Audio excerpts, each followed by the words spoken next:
మన భారతదేశంలోనే మొట్టమొదటి శివాలయం ఎక్కడ ఉందో మీకు తెలుసా?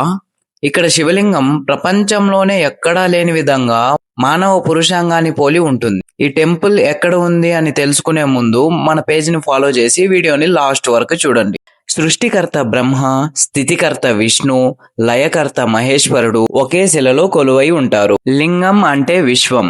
ఆ విశ్వాన్ని నడిపేది ఈ త్రిమూర్తుల శక్తి. అందుకే ఈ పుణ్యక్షేత్ర దర్శనం జీవితానికి సంపూర్ణతనిస్తుందంటారు. ఎంతో మంది శాస్త్రవేత్తలు, ఆర్కియాలజీ డిపార్ట్మెంట్ వాళ్ళు ఎన్ని పరిశోధనలు చేసినా గర్భగుడిలో ఉన్న శిల్పాన్ని ఎలా చేశారు, ఏ రాయితో చేశారు అన్నది ఇప్పటికీ తెలుసుకోలేకపోతున్నారు. ప్రతి సంవత్సరం జూన్ నెలలో ధ్వజస్తంభం మీదుగా సూర్యకిరణాలు స్వామివారి పాదాలను తాకుతాయని చెప్తారు. అలాగే ప్రతి 60 సంవత్సరాలకు ఒకసారి స్వయంగా స్వర్ణముఖి నదీ జలాలు వచ్చి స్వామివారిని అభిషేకం చేసుకొని వెళ్తాయని చెప్తారు.